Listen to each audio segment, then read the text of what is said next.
Welcome to the Friendly Sparring Podcast.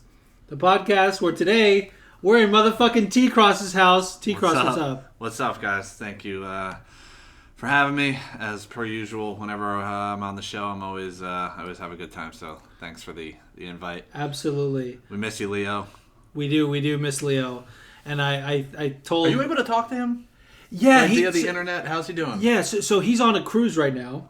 Working on a cruise. I always say on a cruise, and gotta clarify, he's on a cruise. And it's funny, obviously Leo and I are actors. We talked about that.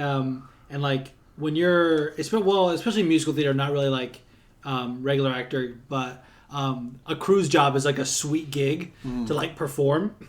And so when he said that, I was like, oh my God, are you performing on a cruise? And he was like, waitering. I was saying waitress. Can you imagine Leo in a little skirt?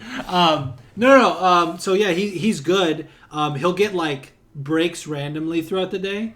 There was one day when I decided to catch my friends up on my life, the friends that are part of the friend group with Leo that we went to college with. Right. And Leo happened to be available and was we use this app called Marco Polo. It's kind of it's like Snapchat, but not really. You send videos, but that's it. And he was on the cruise, be like, "What's up, guys?"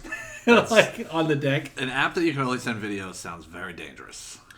Well, it has potential to be very sexual. It definitely has that potential. Or with us, because it's just dudes, we'll just be I'd be like, "Hey, what's up? I'm pooping." You know what I mean? We're just that's right in my wheelhouse. Yeah. But it's they call it a video walkie-talkie. So literally, if I'm recording, you can watch it live, which is oh, okay, that's cool. They've had this for years, and I don't know why it didn't really take off, but yeah, no, but Leo is good. He's just overworked because it's a fucking cruise job. Yeah, I know the feeling.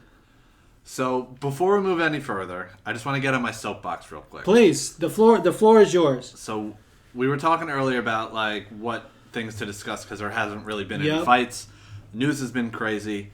Which I forgot. I'm so checked out of everything. Yeah. You're yeah, we can talk about this. I was yeah, I have to talk about it. So yeah, please, right. let's talk about some news. So before we get into any of those things that I mentioned before, I want to say rest in peace to Victoria Lee. The 18-year-old phenom who was signed to ONE FC, sister of Angela Lee and Ton Lee, I believe as well, right? Or no? Christian Lee. Ton Lee is L-E, not L-E-E. Okay. Yeah. So the reason I want to get on my soapbox is because in this absurd world we're living in nowadays, anytime anyone dies, the first question that I see on any social media page is, were they vaccinated? Yeah. Now, I'm all for conspiracy theories. I understand that some people have adverse reactions to vaccines. It does happen. And this is in general, not just with COVID. Right. Yeah. And it's like going you said, back years. Forever. Historically. With that being said, can you give it a couple fucking days? Your first comment is, "Oh, was she vaccinated?" Who fucking cares? Give it a couple days. Let the situation marinate. And if you're one of those people, it doesn't even matter if it comes out it was the vaccine. You're like, "Oh, I was fucking right." If it turns out that it wasn't, you're like, "I don't fucking believe you." So just keep your fucking bullshit to yourself when someone dies. And I'm just so sick of seeing, "Oh, were they vaccinated?" Even with Stephen Bonner. Clearly nobody fucking paid attention to the Stephen Bonner story because everyone was like, "Oh, vaccine gets another one." He was pretty outspoken anti-vax. Pretty outspoken. So you don't know what the fuck you're talking about. Shut the fuck up and suck my dick. I just wanted to get that out there. That's great. Rest in peace to Victoria Lee. Yeah. And again, we don't know what happened. But you can speculate based on what Angela Lee's post was. She made a whole long post and ended it with, "Make sure to check on the ones you love and continue to check on the ones you love," which would lead me to believe suicide. Yeah. Oh my God, that is terrible. So heartbreaking. Terrible. I didn't see that. But regardless of how she passed, keep your vaccine bullshit to yourself. Give it a few days. Let it marinate. If the first thing you have to say when someone dies should not be, "Were they vaccinated?" It should be, "May that person rest in peace." 1,000%. And for me, that's my biggest thing with that. We don't even know the cause of death. Exactly. Like you said, we could speculate, but the speculation is far in the other direction. Like not even close. Like I would only be asking, are they vaccinated? Is if it was said, oh, has passed due to COVID-related illness or something like that. But it's not even mentioned. Mm-hmm. Like, yeah, that was so disheartening to me. And I was talking to actually Shane Terra about this, friend of the show. Shout out Shane. Shout out to Shane. And I felt bad because I remember hearing about Victoria Lee like probably 6 months ago or whatever, like when it was kind of announced that she was signed. It's probably not 6 months ago, but just throwing that out there, like semi recently, but also not like a few days ago. Right. And so I didn't see this news initially. Shane messaged me on Instagram and was like, hey, did you hear the news about Angela Lee? And I was like, what? And he was like, yeah, she passed. And like, I have seen several Angela Lee interviews. I've seen a couple of her fights. I think she's incredible. And I was like, so sad. But when I saw I finally saw the headline like the next day or something, and it was Victoria Lee, I felt guilty for being relieved. Yeah. And then I was like, oh shit, no, that's really sad. She was only 18 years old. Yeah. Like, phenom, absolute phenom. That's what I heard. Like, I read some of Chaudhry's post where he was like, oh, I first met her when she was 12, like so gifted or something like that. Like, yeah. It's so sad. And yeah, like, that was the shitty thing too, is that one of the first things I saw about it was the conspiracy theories. Right. It's like that shouldn't be the first thing I'm seeing. And like, I don't know if that's on me, but like, yeah, you're like too soon for that. Yeah. Yeah. Give it some time and just wait and see what comes out first. Like, if a cause of death even gets revealed, it's quite frankly none of our fucking business what happened to her. It's her family's business. It's her brother, her sister, her parents, like her loved ones. Yes. It's their business. It's not mine. 1,000%. Her passing is a terrible thing, and I'm so sorry to the family, and I hope they can, find a way to, I hate to use the word heal because you can't really heal from losing a child. Grieve, yeah, I guess that's a better word. Properly grieve. Right, and yeah. Take the time to grieve this loss and, pay respects to her and figure out what your life is like now in a post this thing world, like so that's all I have to say on that. And while we're talking about people that passed, Stephan Bonnar also passed away.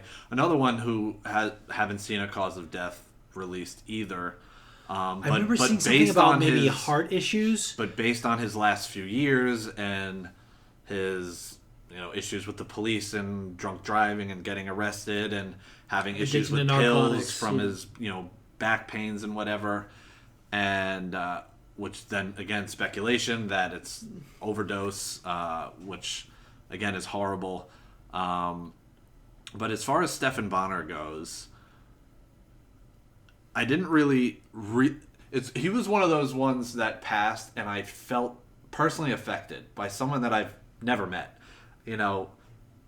I've had a couple of those, like when Chadwick Boseman died. Like I felt so much pain, and I'd never met the guy. But with Stephan Bonnar, if Stephan Bonnar didn't have his fight with Forrest Griffin, the UFC would have never made it. They were planning to sell the company after that season happened, and then that saved the company. So if the company never made it in 2005, when I'm 12 years old, I maybe never would have found fighting, and my life would be drastically different. I never would have met Karen. I met Karen because of fighting and jiu-jitsu. That's how we met, at the gym. So without Stephan Bonnar and his fight with Forrest Griffin, my life personally would be so drastically different. Me and you probably would have never met. Yeah. I may not have ever got into fighting. I had done martial arts my whole life, That's doing true. like Taekwondo, but I got into like actual fighting from watching Frank Mir when he broke Big Nog's arm. That was the first jiu-jitsu clip I ever saw, and I'm like, that looks fucking awesome. Maybe that doesn't happen without Stephan Bonnar. So when he passed, I was like, man. And I started thinking about it. I'm like, I can't believe how different my life would be if that guy didn't do what he did. And to watch, even before he passed, to watch like just his downfall, if you want to use those words, because prior to that, it was so when sad. he was doing like those funny clips and those funny interviews with Forrest Griffin where they were sitting at like the table and they were bullshitting back and forth about fighting Anderson Silva. Like, he was a fucking hilarious guy. Like, he was just so many years of entertainment that I got from that guy. And again, without that guy, my life would be drastically different. So I'm so sad that happened. And whatever you want to say about Stephen Bonner. Yeah, no, it's funny you talk about sliding doors. Like, oh, what if he didn't do that? What if that fight wasn't what it was? I started thinking about what if he won? How drastically different his life could be. Yeah. Because granted, I watched that fight before I learned too much about judging, but you watch that fight, like, it's kind of a coin toss. Right. Like, and I don't remember being split. I think it was unanimous for Forrest. I think so. I don't remember but, either. Like, even still, it's like, okay, yeah, Forrest probably won this round. Like, Stefan might have won. Like, probably was 2-1 either way. Yeah, but it was mayhem. Absolute. It was just absolute mayhem. Yeah, and I started thinking, like, clearly Forrest, like, had the drive to be dedicated and, like, became champion. And, like, because Stefan was also given a contract because of how incredible that fight was, like, maybe he still could have forged a path that would have led there. So right. maybe, but, like, you gotta feel like they give opportunities to those guys, like, way more too. And when I watched the first season of Ultimate Fighter, I remember thinking, like, Forrest was a standout personality. But you watch it again and you realize, like, some of the other really funny parts, like Stefan fucking getting on Diego about the asparagus or whatever. Like, some of the more memorable moments were, like, Stefan was a part of it. Yeah. And I remember thinking at the time, like, he was an intelligent guy. Yeah. And that's one of the things that, like, I've been, like, a nerdy guy my whole life. So I resisted, like, team sports and football, baseball, basketball. So, like, what drew me to fighting was the personalities. Right. And, like, seeing a guy like Stefan with, like, personality and cracking jokes and seemingly smart guy, like, I definitely, like, gravitated toward that. And it was sad over the last couple of years to see, like, him just crumble. Yeah. I don't know, like, I don't know what the right word is. And, like, I remember seeing when Conor fought Floyd, Ariel did this, like, epic live show in Vegas in this, like, media tent, and it was I remember that happened. I didn't watch it though. Yeah, well, you should watch parts of it because, like, Chris Eubank got on there and, like, did a poem about Conor McGregor. Really? He was like, that's great. Yes, he reminds me of Invictus. I've committed it to memory. It goes as follows. And just, like, spouts out, like, Ariel's sleep deprived, and he's like, oh. And, like, he got Kevin Lee and Demetrius Johnson on there, and Kevin Lee actually said something smart, because this is, like, 2017. Demetrius Johnson's killing it, right? I mean, this is the year. Well, it hadn't happened at that point, but this was, like, a few months prior to the fucking flying armbar, right. The Mighty Whiz bar over Ray Borg. And so everyone's, like, calling him pound for pound number one or, like, whatever. And so Ariel asked him, was like, do you think Demetrius Johnson is the pound for pound number one, or do you think he's the best fighter in the world? And Kevin's like, I think the best fighter in the world is yet to be born. And he starts talking about how, like, the sport has progressed and, like, such. And I was like, actually making a case for, like, an intelligent thought here, Kevin Lee. So that's where he fits into all this. But to that point, or to why I brought this story up, he had Stephan Bonner and Phil Baroni on the show, which we haven't got to Phil Baroni yet. Jesus Christ. But they were talking about being, like, a tag team duo in wrestling. And, like, granted, I'm not a wrestling fan. Well, I can enjoy it, but I don't follow it. I don't, like, there was actually a time when I watched a bunch of NXT because of Matt Riddle. Because I fucking love Matt Riddle. But I never heard anything about them, like, making it. Right. And pro wrestling is just as, if not more, hard on your body than MMA. Oh, yeah, for sure. You got to feel like, I mean, the years of MMA contributed to it, but I think he had, like, a specific back injury from wrestling that started the downward spiral into addiction with narcotics. And it's super sad that, like, he had a need for that. But it's also sad that we have this opioid crisis, and like the big pharmaceutical companies are not like right trying to find an alternative method of pain killing, which is just so frustrating. But yeah, this news was sad to hear, because like you cannot. It's such revisionist history to say like he was a nobody. Like he was not a nobody. Yeah. Like he never, at least to my knowledge, fought for the title, but he was one of those guys in the 205 division for his time. Yeah, for sure. And yeah, of course, like I think Ariel brought up, like I think when he was in Bellator, I may have even been in one of his last fights in the UFC, he had like a PED scandal or something. Mm-hmm. I think his fight with Anderson Silva, I think. Yeah, probably. Which would make sense. I mean, you're fucking fighting the greatest of all time right in front of you. Yeah, so like it makes me sad that sometimes like PED scandals are like we don't treat everyone the same. For sure. Like, and that's been the same with lots of sports, and in many ways it has to do with how you handle it. Like, I always forget until like someone brings it up. Brian Ortega popped for PEDs. Oh yeah. Like it was like Justano early or something. On. Early on, and that's part of it as well. But like it comes out that like he just like completely took ownership of it and things like that. So kind of rambling, but no, the Stephan Bonnar news was really sad. So something that I wanted to always talk to you about with regards to just fighters in general. Mm-hmm. I see a lot of people with Stephan Bonnar specifically. The conversation got kind of brought back up. Is people were saying that it's sad that the UFC doesn't help fighters when they leave the organization. Okay. So that I feel like that's a tough talk to have because every case is different. So, for instance, Tim Sylvia left the UFC, fought for many years. And affliction and things like that. And then recently, he had to have surgery on his arm that was broken by Frank Mir in the UFC. Within the last couple of years, he needed to have surgery on it. Something got infected or there was some issue with his arm. And he was out campaigning that the UFC should have to pay for my surgery. And I'm like, man, you haven't fought for that company for like 10 years and you kept fighting elsewhere. Like, if that injury caused you to retire and you could never fight again, I would kind of see where you're coming from. Yeah. But you didn't retire from that. You went and fought other places, and you also haven't been working for that company for a decade. And I don't know how long Tim Sylvia fought in the organization for.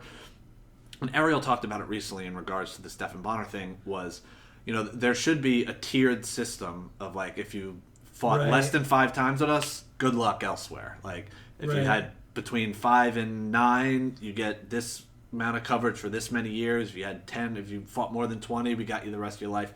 So I feel like there should be some sort of coverage afterwards. But I also feel like in terms of Stephan Bonnar, like people also need to take responsibility for themselves. You know what I'm saying? So like Stephan Bonnar was dealing with an addiction issue. Right. That's not the UFC's fault. Although had he been able to have some help between when he left and then maybe he wouldn't have developed the addiction. So it's like it's a tough cookie to crumble, but I was wondering what your thoughts on it were. No, I'm glad you brought that up because I was thinking that. Like I said on the drive here when I was talking about like what if, and I was thinking about what Ariel said about that. Because I do feel like it's not black and white, like you said. And to Ariel's point, like some tiered system or things like that, like they do with Reebok or Venom now. Well, but yeah, I don't even know that tier system with Venom. Like I feel like it was pretty public with Reebok, and now it's just that's true. I didn't. What even is the Venom pay? Right. Good point. Because it's like the whole argument of like independent contractors versus employees with regards to like UFC fighters, it's selective at best. Like when you want to have control over them, you treat them like employees, but when it comes time to like pay up, it's like, well, no, they're independent contractors. Like you can't have it both ways. Yeah. Right. And it really sucks too. Like just the nature of it is not conducive to talks like this because like there isn't any sort of like players association like they have in football and things like that, where there's a union. Because if you think about it, like the UFC is an entertainment company. Right. It's not a sports league in the traditional sense. It's not structured that way. There's not teams, things like that. They're essentially like performers. Yeah. Well, screen actors have the Screen Actors Guild. Like, there needs to be some kind of union. Right. I feel, or there isn't a career path, and they're like donating their health, their bodies, their brain health, and yeah, sometimes it is like we find out the fighters are like very bad at managing their money, or like the people that are like managers, things like that, promoters obviously are like shady motherfuckers that take advantage of their stupidity. Right. So in some ways it is like, oh yeah, well they're not helping themselves. Like they could be doing things with the way it is now, but the way it is now isn't great as well. Like that could be improved. So I always I think it's a tough conversation to have. Like it's not black and white, but I definitely think that something should have been done, especially like with the whole like career pathing with the UFC. Like it's selective at best. Like it was Dana's friends. Like he gave a job to Forrest, Chuck Liddell, and fucking Matt Hughes. And when they sold the company, Chuck Liddell and Matt Hughes were let go. Well, Forrest was the only one that earned a job. Right. I don't know if you've heard this story, but there's a funny story about that. When the UFC hired those three, it was literally just to pay them. It was literally just like appearances or whatever. Yeah. When that started happening, Forrest showed up at the UFC office and was like, I want to do something. Like, what am I doing? And they're like, what are you talking about? He's like, you're paying me. What am I doing? What am I doing to earn this money? Shit. And they're like, we don't have anything to do. He's like, well, can I sit in on a meeting or something? And just like would show up to the office and do nothing all day until they found something for him to do, because he's like, oh, you're paying me. I want to feel like I'm earning this money. Yeah. Like, you know what I mean? Yeah. Not I like, love that. Yeah. So the fact that when they sold the company, they kept him around was like, they should have, because he was trying to help and do something. Not to say that, if Chuck Liddell's thought was, I did my help. I had 25 fights and, I can barely speak English now. That was my help. Then I don't exactly disagree with him on that thought. But where Forrest was like, I want to feel like I'm earning this right now. Like, you paid me for those fights when I had them. I'm not doing anything to earn this money you're paying me right now. I want to do something for it. And I'm like, that's fucking kick ass, man. I love that story, and like it made absolute sense, because like you said, by that point he was already doing things behind the scenes, like working on the PI, and he was, I forget what it was called, but he would do this thing. It was the rankings report, maybe. It was like sounds right. These little like 5-minute videos. Yeah. Like he was producing content essentially, or like being on camera for that. So yeah, that made sense. I got find out why, but they were the only ones that got the offer. Right. Like that's something you could like apply for or whatever. Like that this position they created just to be able to like give them money. Right. And Stefan never had that opportunity, is what I'm saying. Right. Yeah. So it really sucks. Yeah. And speaking of Dana White being a piece of shit. So, did you see his media scrum today? No, I didn't know he did a media scrum today. Yeah, he did a media scrum today, like he usually does on Fight Week. There's a fight this Saturday, right? Yeah, this Saturday at Apex. It's Strickland and Imavov, right? Yeah, it was Kelvin Gastelum, and then he had staph on his face. Yeah, I saw that. So he did a media scrum today. It was quick. It was like 15-minute media scrum. And he showed up, and he essentially said, if you have anything positive to say about what I did, shut up. I don't want to hear it. I've been seeing people defending me. I don't like it. I don't want anyone to defend me. I don't deserve to be defended. I don't want any of my fighters, any of my employees coming out defending me. If any of my fighters have anything to say about it, if it's positive, keep it to yourself. If it's negative, let it go. I deserve it. And to be completely honest, I respect him for the way he's handling things, like you were talking about before, like when Brian Ortega owned up to the PED thing. The fact, like, I've seen a lot of people say, like, oh, he should take some time off. I think the fact that he's not doing that and he's facing the music, he, did the TMZ interview like the day after the video came out, or the day the video came out or whatever, and now he's doing media scrums to, like, any questions you have, let's hear it. Like, I'm an open book. Let's talk about it. Don't defend me. The fact that he's doing that, I think is the right way to handle things, and it's an unfortunate situation, but I do think he's handling it in the best possible way. I do have to give him that. Yeah, it's one of those things where, like, I don't want to give him any praise, really, because, like he said, he doesn't deserve it. Right.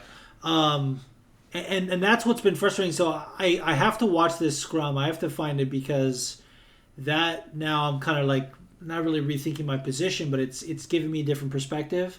Because what has been so shitty about it is, like, he literally went on TMZ, like you said, and that kind of annoyed me, because that's when the news broke. It was almost like someone got this video to TMZ, and TMZ, because they have some sort of relationship with the UFC, they're like, hey, we have this news, do you want to come on? And be like, so he was able to get in front of it. It's like a PR dream or whatever.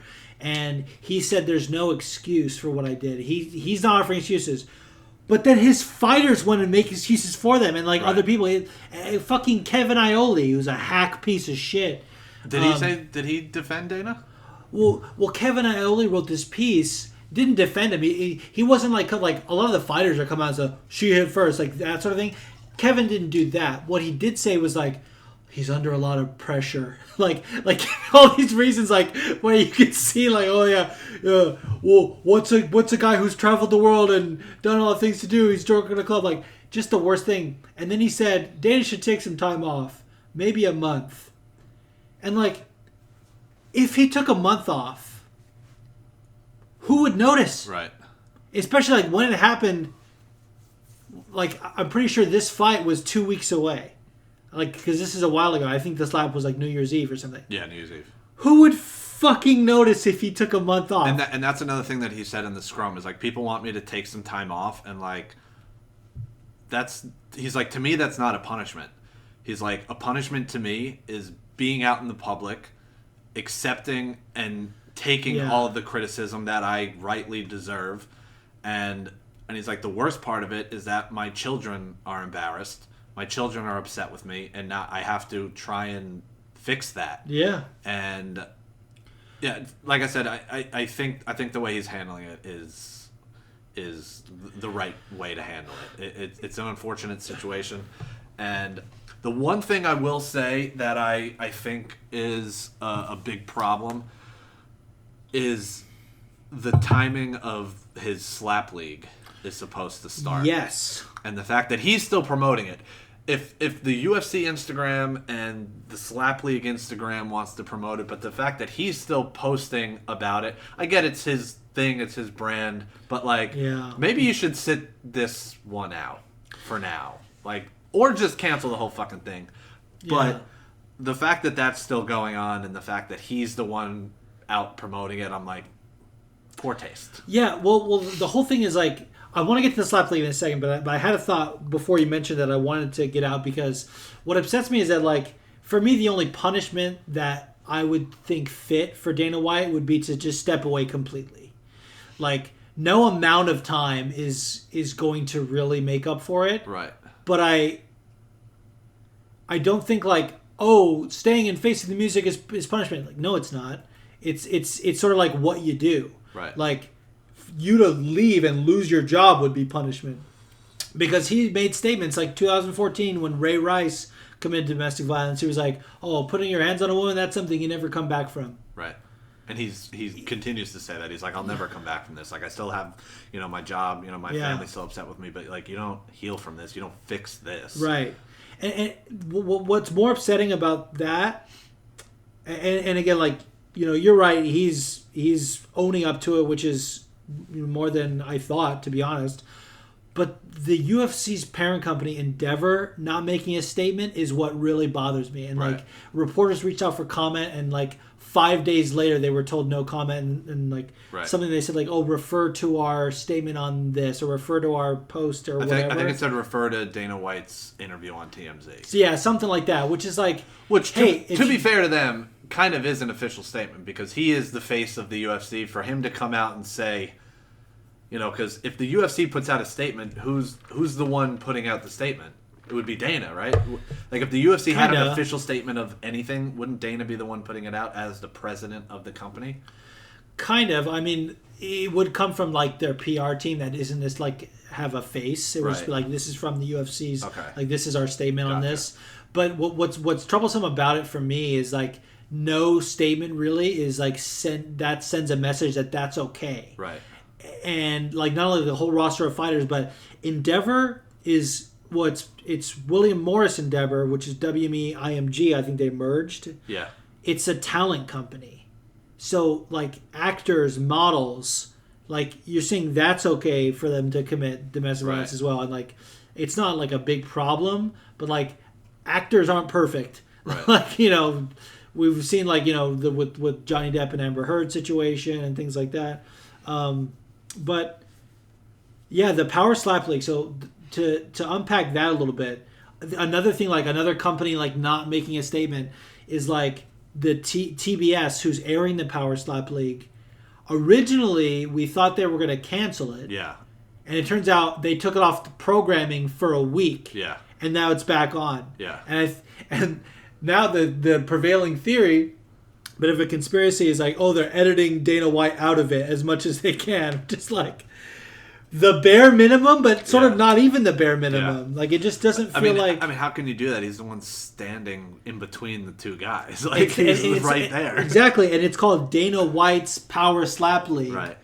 It's such in poor taste, and it's so like, I mean that slap league thing anyway is fucking cringe. Yeah, it's stupid. Like regardless of this situation, it's fucking cringe. And now it's like, yeah, rolling right along. And I was super not annoyed. Well, I guess just annoyed that he still fucking put out the fucking Friday this week or Yeah. the bologna pie. Like, Yeah. fuck you, dude. So I want to talk about the video itself, right? Okay. So I'm gonna get myself in trouble here. So I do think at some point, I don't think what's her name, Anne. I think Anne White. I don't think she went that far, but I do think that at some point, I don't know where that point is, a man does have the right to defend himself if a woman is attacking him. Now, she slapped him, punched him, whatever she did one time. Does that warrant a response? No. But I do think at some point a man should be allowed to retaliate. No, because I also don't think I think everyone should keep their fucking hands to themselves. I don't think anyone. Right. I don't think anyone should hit anyone. Correct. But I also don't think women should have the right to just go around punching people in the face because, like, oh, you can't hit me back. If I had that freedom where I know you can't hit me, I would knock people the fuck out all the time. No questions asked. Like, oh, you can't hit me? Fucking bitch slap you. You know what I'm saying? I'm trying to not be... I think there's nuance. I'm trying to not be a scumbag here Sure. because I don't think what Dana did was right. I don't think what she did was right either. I don't know what was happening in that moment. I don't know what was being said. I don't think anyone should fucking hit anybody. Flat out. Yeah. I do think at some point a man should be allowed to slap someone back. Not in that instance, but I do think Right. in some instances, like you see videos where like women are just like on guys and they're just like doing this. Like at some point, I don't know what that point. You know what I'm trying to say. I'm not trying to be a dick I know here. what you're trying to say. What I think is like Maybe you can word you what I'm trying to say better. If it does get to that point, like you said, we don't really know what that point is. Maybe just like restrain them, or just like you can defend. Like I don't think like two wrongs make a right in that Right. scenario. That's been my thing. And I also think like size and strength matters. Absolutely. Like I'm the kind of guy like I used to get fucking shit for this, but I used to say like Amanda Nunes would beat Henry Cejudo. Like they're like, oh no, men are stronger than women. I'm like, she's pretty fucking strong to me. But like so I don't necessarily think like just because you're a man you're stronger, but he clearly is. Yeah. Like she's a third of his size, And I don't, as evidenced by the fact that she slaps him, does nothing. His whole hand like fucking beats her down to the floor. yeah, and he barely swung. Yeah, as well. Like, Yeah, exactly. like he didn't like really wind He didn't up. like power slap leg slap. Right. It was more like are you nuts? Like my guess would be in that moment he was like, what the fuck is wrong with you? Why are you hitting me? Like it was one of those things because he didn't like you know what I'm saying? And this is coming from someone who punches my girlfriend in the face on a weekly basis. In sparring. Yeah, my girlfriend's a fighter. Don't watch people. I was like, wait, what? She hits me a lot more often, a lot harder. She's much better at fighting than I am. Much better. We have 7 gold belts in our garage, and they're all hers. Love that. Yeah, dude. No, there is nuance. I mean, I think about like if someone like Gabby Garcia were making a go at me, I'm not gonna just take it. Right. I agree. Yeah. I also don't think like Gabby Garcia is reportedly like a sweetheart. Even though she's like fucking huge and can rip anyone's head off. Yeah, I think it's one of those case by case bases. Right. And I also think what plays a big part in a lot of these things is the legal aspect. Right. Like people like to compare what he did to what John Jones did. John Jones's wife or girlfriend, whatever, called the police. Police got involved. Police were not involved in this. His wife didn't call the police. She also came out with a statement and said, you know, this is out of character for me. It's out of character for him. We've known each other since we were 12. It's the first time anything like this has happened. Do I believe that? No. Probably not. No. You know, whenever someone gets a DUI, like, oh, is that the first time you ever drove drunk? Like, right, you just got caught this time. Exactly. Has this happened before? Probably. They both say it hasn't. I really don't know. All I can really do is take them at their word. They say it's never happened. This is the first time in public. Right. They both say it's never happened. I don't necessarily believe that, but I have no evidence to say otherwise. So the best I can do is take them at their word. They say it's never happened. So we have to go on the assumption that it's never happened. They've both said it's out of character. They've both apologized, and they both have said, you know, we're dealing with this internally as a family. And they both have requested privacy on the matter. Unfortunately, he's a public person who did something in the public eye. It's not going to be kept private. Unfortunately, that's the way the world works. Right. But I do think the fact that there was no charges pressed by anybody, which, you know, in most instances are later dropped, but it was never an instance of let's get the police involved. So I do think that the fact that they're trying to deal with it internally as a family would lead me to believe that either A, it's never happened, but like it actually has never happened before, or B, she's terribly afraid of him. Both are viable options. Right. But my guess would be that this actually has never happened before, and they're attempting to deal with it internally. That would be my guess. Yeah, it's just shitty all the way around. And like another thing for me of the like when is it okay, where's the line is like that's supposed to be your partner. Yeah. Like you don't do that. I don't know. Maybe I have this like skewed take because of the separation I'm going through, but like if my partner was hitting me, I would like let's work this out. Let's not fucking hit back and like just make a fight because like the reaction I give you something like oh what the fuck, but like the way he just was like no you don't fucking hit me like makes me think it's not the first time because of that. And we also have to, you know, it's unfortunate, but we have to point to the fact that there was alcohol involved. Yeah.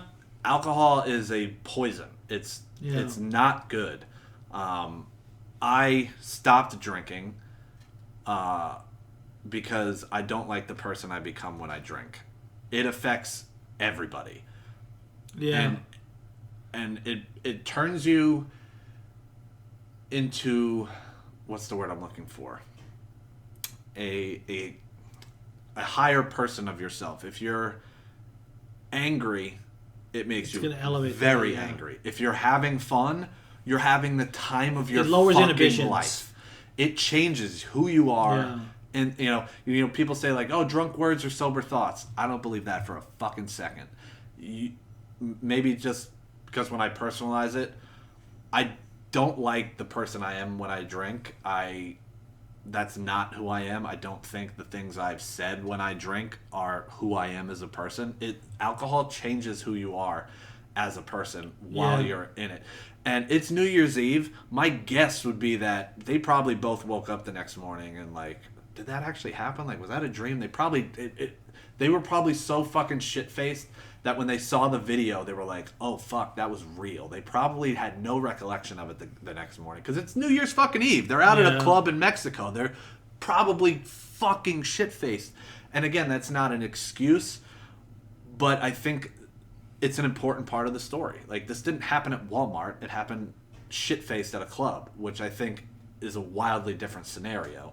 Again, not an excuse, but I think that's another layer of an unfortunate part of the story. The only thing I think Dana could do better is if he came out and said, I'm not drinking anymore. Alcohol is not good for me. And now he may have done this, and I think he has Howler Head. He has a brand of bourbon. Right.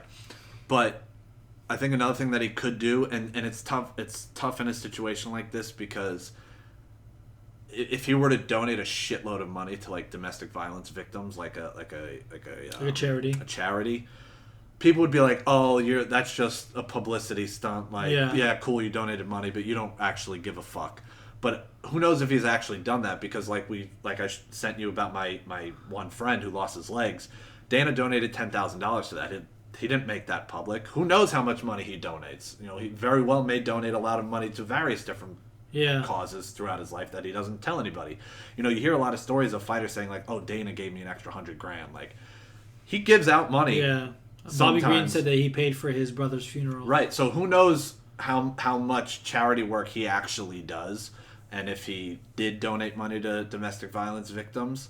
So it's I think those are the only things that I think he could have done to handle it better. Is just like, I'm stepping down from Howler Head. I'm not drinking anymore. It's clearly not good for me. I think if he were to do that, people would be like, I think people would would respect him more. I think so. I think so too. Yeah, I gotta watch this scrum because it's just like so far I felt like just that statement on TMZ was not enough. Right. Like, it's like facing the music. And like you said about how they have, how he has like a connection with the TMZ guys. They were setting him up with some softball fucking questions. Yes, they were. And he didn't take that bait. He was like, nope, no excuse, not good. But yeah, those TMZ guys, if you were going to do that, you should have just posted the video and left it at that. Like, I think not that I find them like this incredibly credible source. Yeah. But I think they greatly diminished their journalistic integrity in that interview. It was like, what the 100%. Fuck are you guys? What kind of questions are you guys asking? Well, they're like a news media outlet or a media, like it's all very much about entertainment. And originally TMZ was like gossip, but then they just started stealing, like, whenever there was a video of a celebrity doing something, they link it to TMZ. All of a sudden, it becomes like a source of journalism in some aspect. Mm-hmm. Like, I listened to the Co-Main Event podcast with Ben Folks and Chad Dundas, and they had this thing that like I thought it was a really interesting take about something. This is like a long time ago, but they were talking about like I've seen people in the media. When I say the media, I mean in our bubble of MMA, like people that are like work for these outlets and have a podcast or whatever. If they're not like actually breaking news, actually like doing scoops and reporting on things, they're like, well, I'm not a journalist.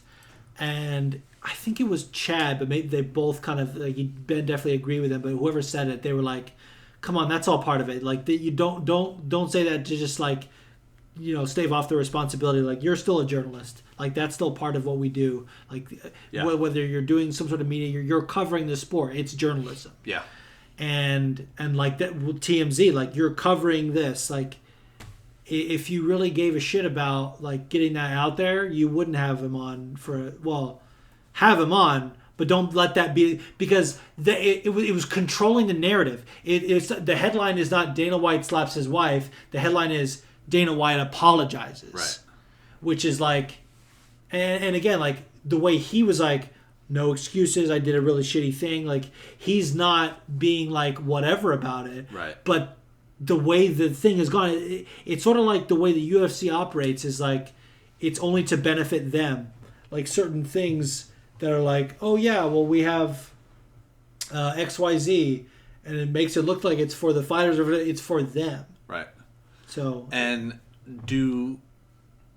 moving forward from this, we now have to decide if we're people that believe in second chances, because for me personally, I try my absolute hardest to react and act the same way with everybody, whether I like you or I dislike you. The way I react to things you do, I try to keep it pretty straight across the board as best I can. I'm one that believes in second chances. I like people that face the music when they do something shitty and apologize, and I don't respect people like Jon Jones, who's never done anything wrong. That's why, like, you know, when Chael Sonnen fails tests, you know, he kind of made a jokey about it, but he came out and admitted it. I fucking hate, I've never liked TJ Dillashaw, but when he failed his test and his first thing he did was like, yeah, I fucked up. I did this. Here are my reasons why I did it. Not an excuse. Reasons. I'm like, all right, I can respect that. You know, I've always loved Dana White. I guess I shouldn't say always. When I first started watching the sport, I was big into other sports, and just having a figurehead, an executive that was outspoken and not like, very I know very much like a pansy, like the guys that lead the NBA and the NHL who don't really speak. Hearing him come out and go like, "Fuck you," I'm like, dude, I like this guy. I like that. But over the years, kind of some of his business practices and some of the things he says, and it's like, this guy kind of sucks. But the fact that he's facing it head on, I respect, and I am open and willing to give him a second chance and see what he changes, if at all, moving forward. And I think as a community, we need to decide if we're willing to give him a second chance or not. It seems like most people are, because most people are like, she hit him first, sort of reaction thing. So it seems like most people are like, we're still talking about this, even though it just happened a week ago. Yeah. But me personally do think that there needs to be some type of second chances given to people when they apologize and openly say, like, don't defend me, I fucked up, this was wrong, I'm not going to do it again, that sort of thing. Sure. When they take some sort of accountability, and like I said, I still kind of feel like he is kind of doing the bare minimum. I mean, just going a little bit above, but it's not like extra. I do think I can grant a second chance. Like, to your point, like someone like Jon Jones, man, he's just so fucking unaware of what a piece of shit he is. And maybe he's aware, but like the fucking person, like, I remember him on Ariel one time talking about the hit and run with the pregnant lady. Him being like, I mean, she got $1 million, changed her life. Like, Are you fucking kidding me? Yeah, that type of response to fucking up, I can't respect. Cannot respect at all. Refuse. Don't get it. I remember when there was a story that came out about Jon Jones maybe like putting his hands on a cocktail waitress or whatever, and it was just kind of a rumor, and I was like, I tweeted out, I was like, fuck innocent until proven guilty.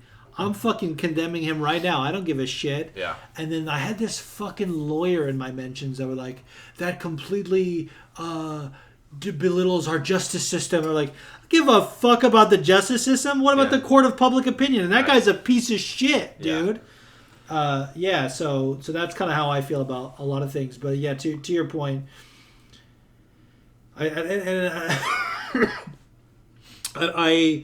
I'll take your word for it about the scrum, and it sounds like he's admitting and saying, I like the don't make excuses for me, because that's what pissed me off, and I thought he was not going to acknowledge that. The only fucking fighter to say anything negative was Dustin Poirier, and I get not. And originally I was like, oh God, the silence is deafening, but I get like not speaking out to maybe lose your job. Right. But if he's saying, if you have anything negative to say, Right. Because then now when you say that, if those fighters get cut, they'll know it's repercussions, and that's Right. a fucking Right. bad message to send. So here's one more thing I want to say on the whole Dana White situation when I've been watching it unfold publicly. And this kind of shit infuriates me. You may disagree with me here, but in this world, everything gets turned into a race problem. Everything.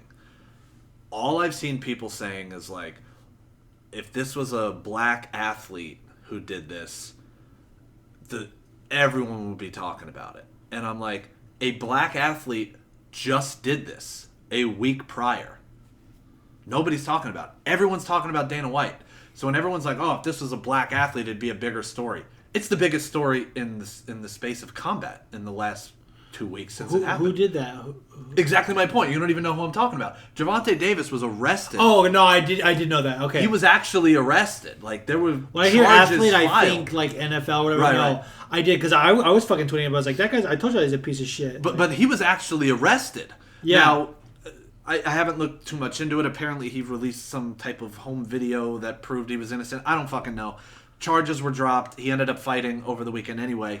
But that's kind of my point. Yeah. Everyone's like, "Oh, white privilege," like, but I haven't seen that for the record. Like a black athlete literally was just arrested for this, and nobody's talking about it.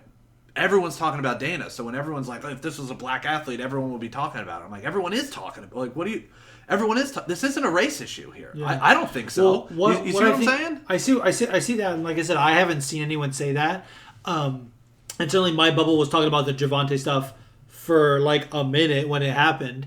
I think not enough like media companies are talking about it, and like another point I Right, heard, like you're not seeing it on CNN or Fox you're not, News or yeah, anything like that. which is kind of like how niche our sport is, and I think stuff like this always puts the MMA in a bad light because it feels like, at least from my point of view, like the reason it's not being talked about from other companies and things like that, or other media outlets, is like they kind of expect that of us, which is like just so It's unfortunate. like, you know. But it's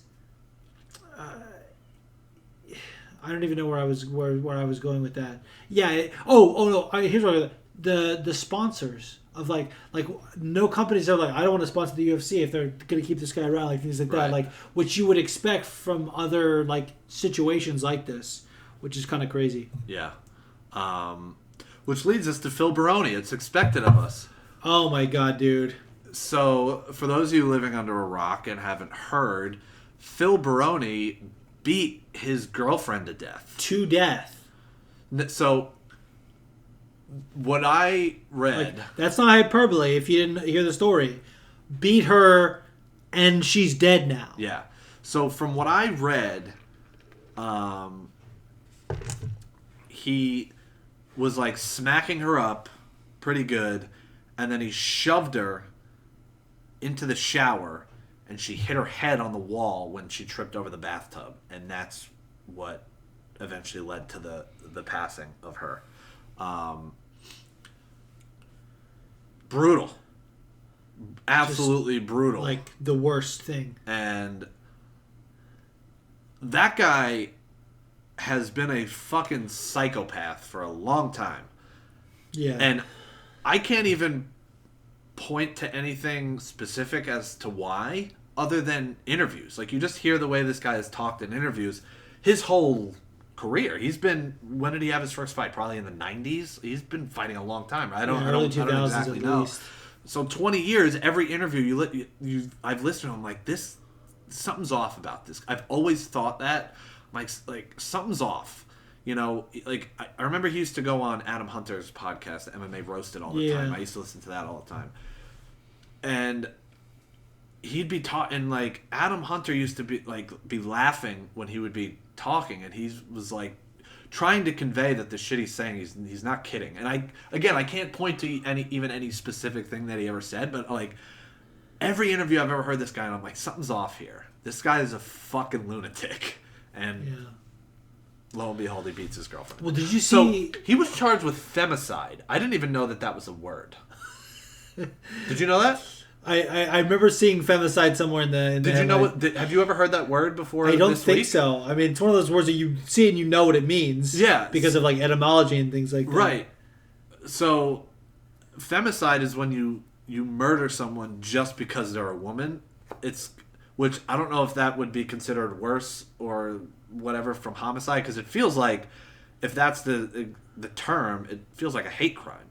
Like, killing someone just because they're black is a fucking hate crime. Right. Killing someone just because they're a woman is a hate crime. Right. So I don't know if he was charged with femicide because it's a more strict penalty. I have no fucking idea. But yeah, it was also in Mexico, right? Like, so the laws are different. Yeah, I think so. Yeah, that's fucked. Yeah. It's interesting you say that, because like, you're not on Twitter, but I don't fucking know Elon, let's go. Yeah. Free speech, motherfucker. Yeah. You've been back for like 3 months. I'm still banned. Let's go. You got Donald Trump, who incited an insurrection, and Andrew Tate, who was just arrested for sex trafficking. Yeah. I called a white lady a cunt, and I'm not back on Twitter yet. Let's go. Speed up the process. A first ballot Hall of Fame cunt. Exactly. But on Twitter, I bought a Tesla. Get me back on Twitter, bro. I love your cars. Get me on Twitter. Let's go. I want to have fun. Phil Baroni used to post dick pics on Twitter. Okay, I was going to say, I can't get on Twitter because I called a white lady a cunt. Let's go. I used to talk about that all the time. There's a couple of tweets, and maybe I should find them and delete them, but I used to say, like, Phil Baroni has the best dick in MMA. It's like, there's one time he just posted a fucking, like, raging boner. I'm like, what? Phil Baroni got a nice dick. He's got a big, veiny, triumphant bastard. I'll tell you that much. He's the best ever in that category. The best ever. Man. But, bro... I always thought he was like eccentric and very much like, I don't know, it always did kind of seem like a bit of a persona to me. Josh Barnett posted this thread on Twitter that was like, I've known Phil for 20 years. Was this recently? Like, this is, yeah. Well, it was a few days ago, or maybe at this point maybe more than 4 or 5 days ago. But Josh Barnett isn't like tweeting a bunch. So if you find his Twitter, you can read it. But it basically was like, he hasn't always been like he has been recently. He's like, he apparently hired him for like, Josh Barnett is Barnett is a promoter for this thing called Bloodsport. It's a wrestling show that he does. Yep. And he said he brought in Phil Baroni, and he was just an absolute piece of shit backstage. Belligerent. Do you need to check on that? Yeah. I'll keep vamping. Yeah, keep going. But basically was saying how he was just not good to work with, and not in the sense that like, oh, he's kind of annoying, like was really difficult backstage and was like giving everyone a hard time, and he just said a bunch of like things about him that were like really concerning, and he said he kind of points to CTE. And yeah, it was kind of sobering to read. And you think about like, it's tough with CTE. I think it can technically only be diagnosed post-mortem. And Correct. So when you're saying things like that, like it's kind of a loaded word to just throw around. Like just to say, oh yeah, he's got this is fucking CTE. Yeah. And like, yeah, there are signs, but like, what makes me sad is we haven't even seen what an MMA fighter, retired MMA fighter, is like in their 70s, 80s. Like what life is like for them, and like how bad does it get? We've seen like NFL players with CTE, and even some boxers too. See, here's the problem with MMA is I don't think we're going to. I think it's gonna be so bad that they're not gonna make it that far. Well, that's what I think too. But I mean, like, have you heard Chuck Liddell talk recently? It's bad. He has a podcast. It's unintelligent. He's a podcast? Yeah, of course. He's a straight white guy. He has a podcast. I listened to it recently because. Do you need a transcript? No, but his co-host. Now, let me restart. I don't know if he has a podcast specifically, but there's this comedian that I follow named Adam Ray. Okay. And he was on a different podcast, and he was talking about how he did an episode with Aaron Carter, and he's like, it's the best episode I've ever had. So I looked for it, and Chuck Liddell was also there. So, and the way they were talking during that one episode that I listened to, it sounded like Chuck Liddell was the co-host with Adam Ray. Oh, okay. Chuck Liddell can barely speak English. Yeah, it's really hard. Really to unintelligible. To. Really bad. Wow. Aaron Carter, R.I.P. Yeah, another one. That was so fucking sad too. Yeah, that dude is fucked up. He had a shit life. Like, yeah, he made a bunch of money, but like he got fucked by his whole family. Like, everyone he ever loved, like, just exploited him, and it was real shitty. Yeah. Real shitty. Yeah, it's real, like, things like that. It's real indicative. He boxed Lamar Odom. I remember that. He's like, Aaron Carter's tiny. He's like 5'9". Lamar Odom's like 6'8". Yeah, at least. What the fuck? I don't know how or who allowed that to happen, but yeah, that happened. Wow. Yeah. I remember that. Yeah. That was so wild. Yeah, that was wild. How did we get? Oh, you said we may never get there. It may never be so bad that we never see what they're like in their 60s, 70s, 80s. Right. But if that becomes the pattern, then that's what it is. That's when we'll know how bad it is. Yeah. And with Phil Baroni, the signs are pretty clear, and you're right. Maybe he was always like this, and maybe it's similar to how we talked about alcohol. Like, if you're already a shitty person, maybe CTE makes you worse. Yeah. But no, I was not expecting that news to be like, oh, he murdered his girlfriend. Yeah. Yeah, I was like, what the fuck is happening this week? Because it was like Stephan Bonnar, then Gervonta Davis, then Dana, then Phil, within like 6 days of each other. I'm like, what is happening this week? And I remember too, like, the early reports, like, it seemed like we were waiting to confirm whether or not she had actually died. Yeah. Oh, maybe he just beat her up really bad, and like they were like, I remember someone tweeting out like, oh, have any major outlets reported this? Like, maybe it's fake news. I'm like, no, man, this is pretty much fucking on brand for Phil Baroni, and like there's enough outlets that are reporting it that it seems like where there's smoke, there's fire. It was shocking, but not surprising. Yes. Is the way I would describe it. And shocking how not shocking it was. Right. Yeah. Exactly. Are we out of news now? Should we talk about? I think so. Was that the? I don't know. Let me go back on the text. I mentioned 3 things to talk about. I think it was Stephan Bonnar, Dana, and Phil Baroni. Yeah. And then we stuck in some other stuff in there too. Yeah, that was it. And yeah, so.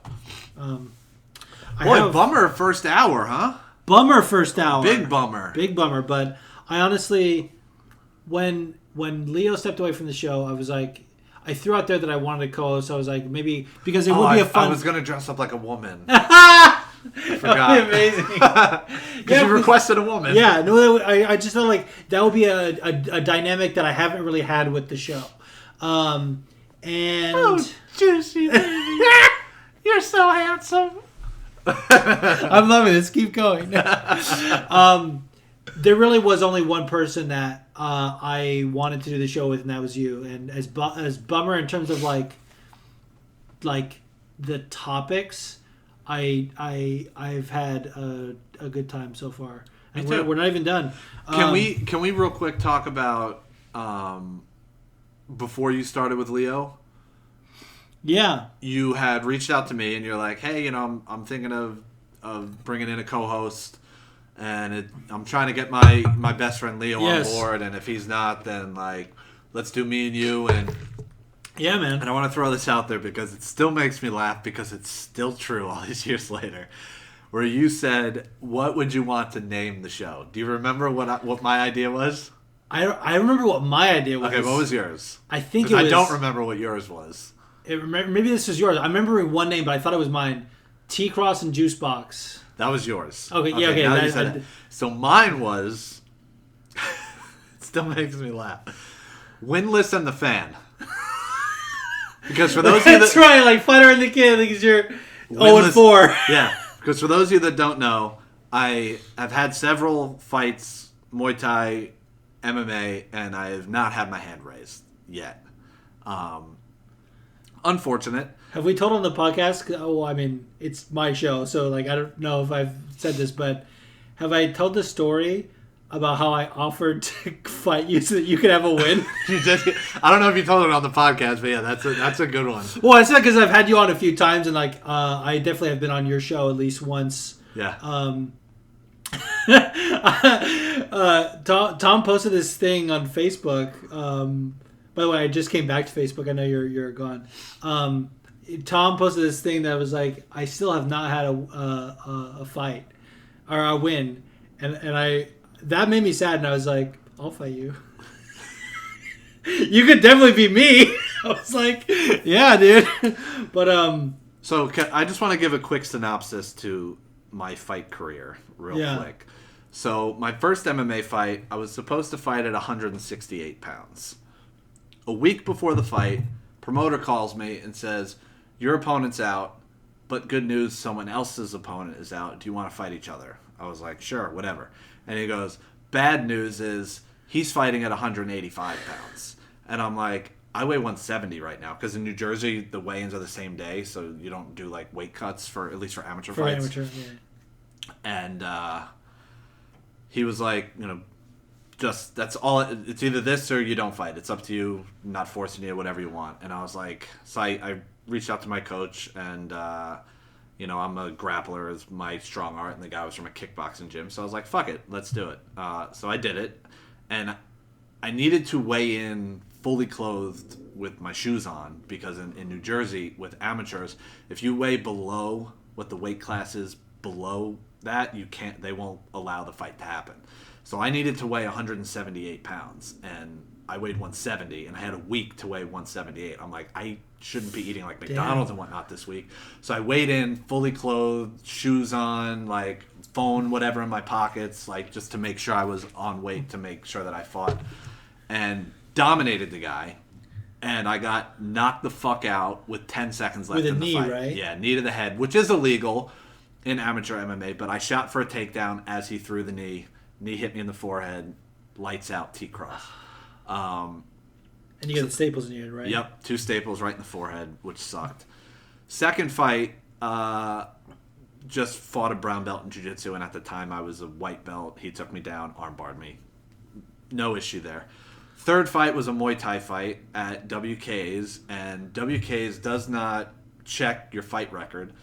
so they have like a divisions of like experts. Doesn't check in the sense that like you can lie. Is that what you're saying? Right. Yeah. Okay. So in the beginner division, it's for people with less than 3 fights. So I fought a guy who claimed he had less than 3 fights. He beat the shit out of me. Finished me in the first round.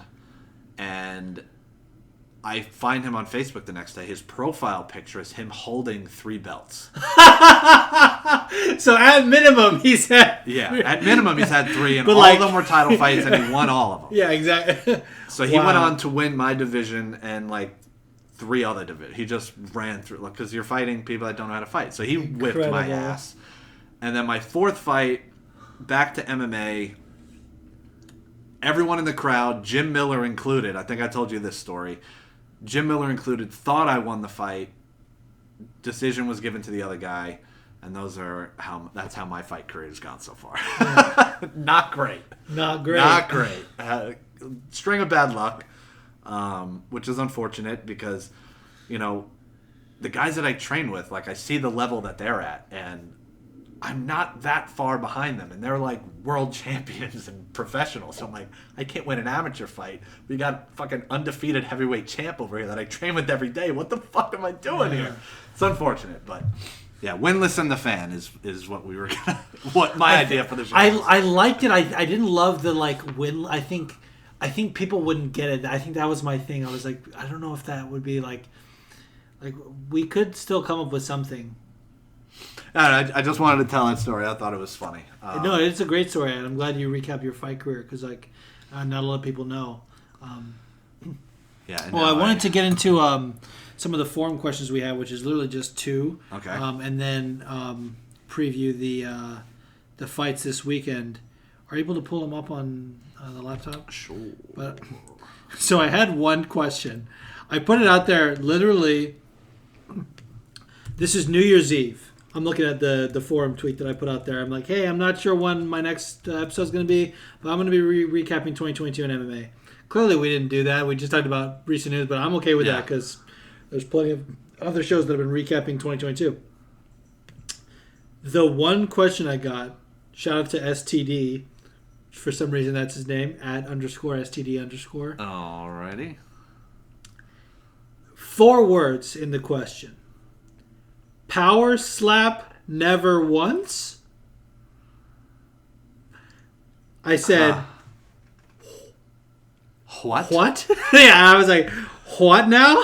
He just sends a gif. I said what I said. I said, yeah, but what does it mean? Never got a response. Okay. So, hey, man.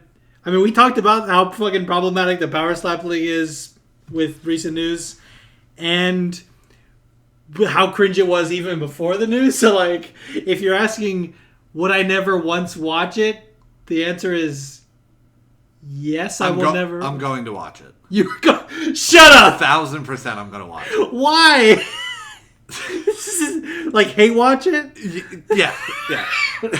It's going to make me laugh. Because how fucking stupid do you have to be to just stand there with your hands behind your back?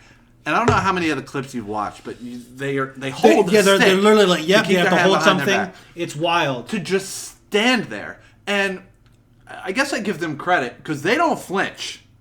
Like, they know that it's coming and they don't, it's crazy. It's psychotic and idiotic and it's going to make me laugh.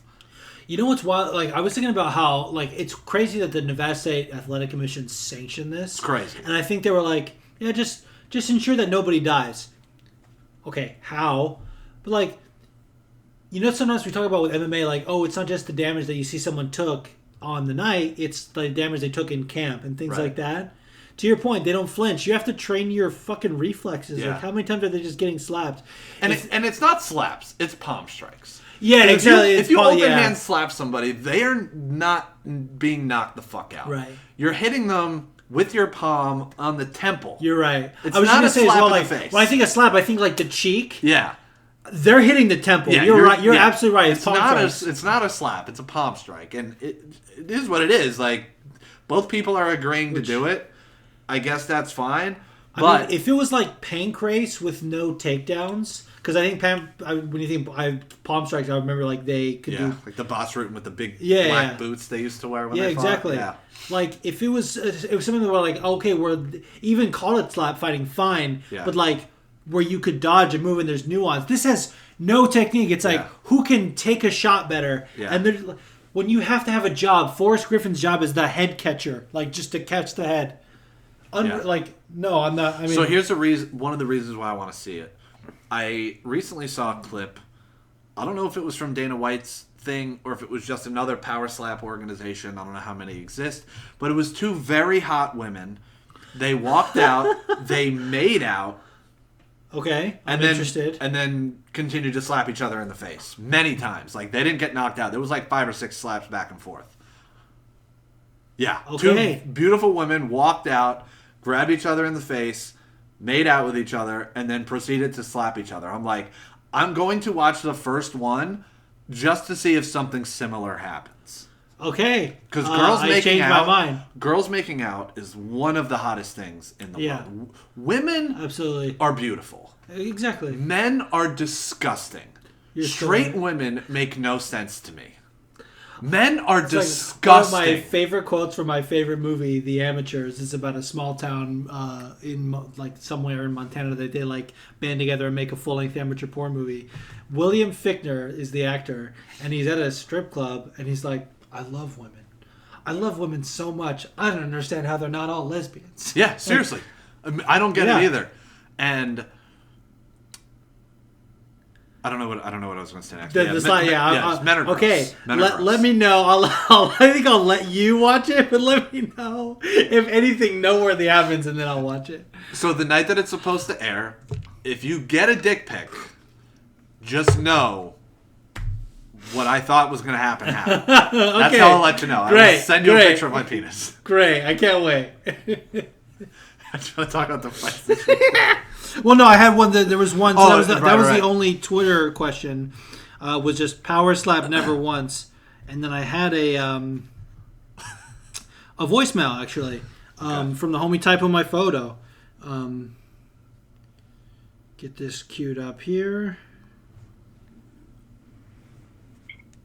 Juice. typo in my photo here. Listened to your show for years now, we could say, actually. Yeah. Always enjoy it, just calling in to ask a question and let you know about something I got going on here. My question is, for you, who do you think will hold the 155-pound strap at the end of this calendar year? I believe it will still be Islam Makhachev. One of my friends says Arman is gonna make a surprise run and grab that belt before the end of the year. I don't know. I don't know about all that, but just your thoughts on that, and we can get to talking about the fights this weekend since there's been such a big break next week. So my other point to this call and questions is that I have started my own business, and my business is geared towards combat sport athletes. So I figured I'd get on here and just let you know what it is, let you know what I do. My business is called Tap Out Tempering. I practice a form of soft tissue mobilization called body tempering, which helps athletes and everyday people with muscle aches and getting them feeling up to 100% for training or whatever it is they do on a daily basis. So if anyone who is listening could go give that page a follow on Twitter and Instagram, that would be huge. I follow back. I got some good content up there. Have tempered, Olympic team wrestlers on there, mixed martial artists around town, et cetera, et cetera. I do appreciate all you do for the show, Juice. It's always good. It's always a pleasure, man. Thank you. Bye. Fuck yeah, man. One of the OG supporters of this podcast. Did he give the @ It's Tap Out Tempering. Tap Out. Because I definitely follow him. I was going to say what he was talking about. I'm fully interested. Yeah. He posted a reel on Instagram. Yeah, Tap Out Tempering. Yeah, I'm fully interested. Just found it. Where is it? Yeah, I got it too. Yeah, you got it? It's that, yeah? Yeah. He posted a few reels. There was one, I think, like a time lapse of him doing the tempering on somebody, and it was fucking cool. That stuff is very interesting to me because that's kick ass, man. I don't. You obviously don't know me. I don't know you either. But that's fucking awesome. I wish I had something that I could start my own business or something that I'm interested in enough to pursue. That's kick ass that you found that in this life. That's a rare thing. So that's kick ass. Congratulations. And I'm definitely interested, and I will be looking more into that tonight. And yeah, congrats, man. That's fucking awesome.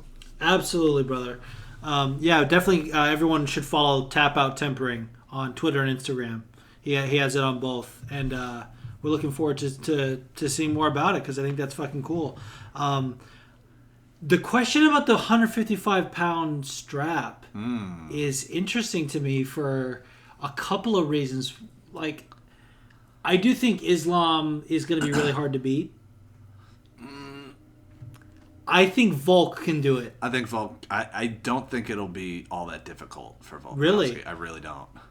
I would say I think he's gonna probably give him the best fight he's had of his life. So, if nothing else, I think Volk beats him pretty easily. To be completely honest, I hope you're right because like I would love for Volk to be champ. Yeah, I think, and I don't know why, but I do think that people don't give Volk enough credit. Yes. How did you get her? Oh, hello. She just got super excited when I did. She jumped over the fence? She was at my car. Was she? Hi. No, are you fucking around? No, she was at my car. And I figured she was running around loose. I had her in the backyard. Hi. Check that. What's her name again? Scarlet. Hi, Scarlet. Oh, you know what probably doggy love right happened? now. The fucking Terminex guy was here earlier. He probably didn't lock the gate on the side. Hello. Are you on? Yeah, we're live. We're live. We are live. Say hi. Sorry, my dog just came You want inside. her in the downstairs or in the cage? It doesn't matter. Whatever you want. Put her downstairs. That's crazy. That's wild that she didn't like get far away. That's a good sign that she loves you guys. Then. Yeah. Because like if dogs run away, they fucking go. Yeah, that's holy shit. Yeah, the Terminex guy was here earlier, and he came in the backyard because he was looking at shit. So he probably didn't close the gate on the side the right way when he left, and that's probably why that happened. All right, Fucking writing a terrible review for them. that's crazy. It's funny. We were talking like before you came, like. Oh, were talking like, about- what if Karen comes home? I was like, just have her come say hi. And, like they were doing all this crazy Yeah, shit we with were the dog. talking about domestic violence, and I let everybody know that my girlfriend beats the fuck out of me. And I'm too afraid to leave. And I'm too afraid to leave because she beats my ass. Because she's so much better at fighting than I am.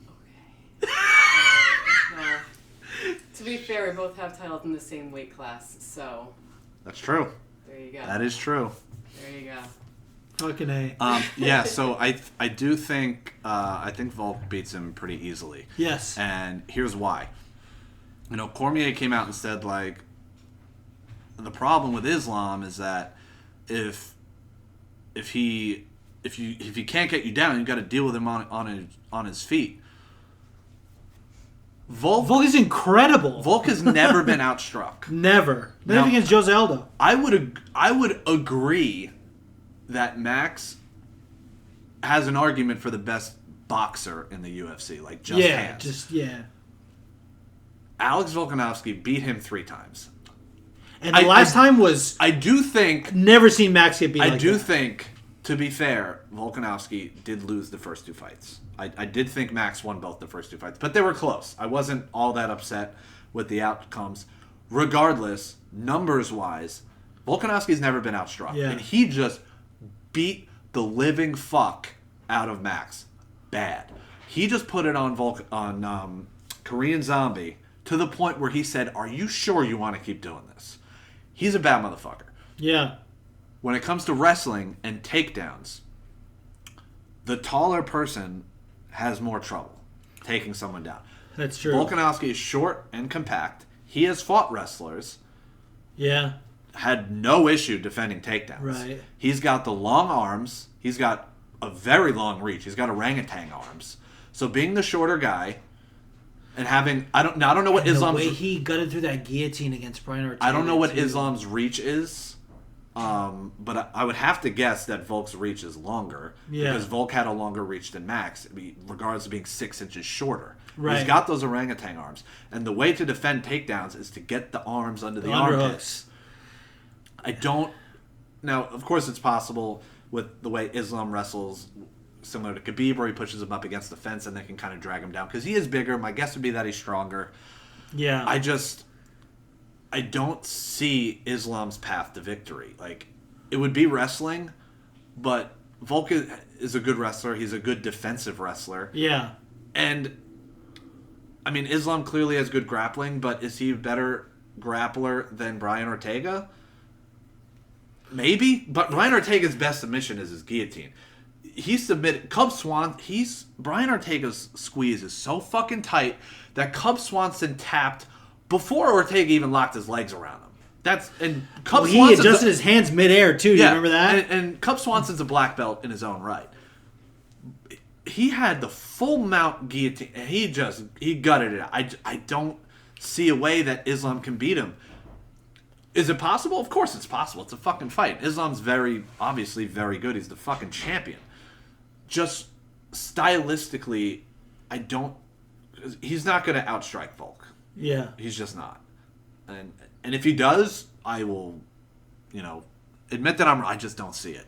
I think Volk, even though he's rated number 1 pound for pound, I still don't think he gets the respect he deserves. Yeah. And he should have been number 1 pound for pound before Kamaru got knocked out.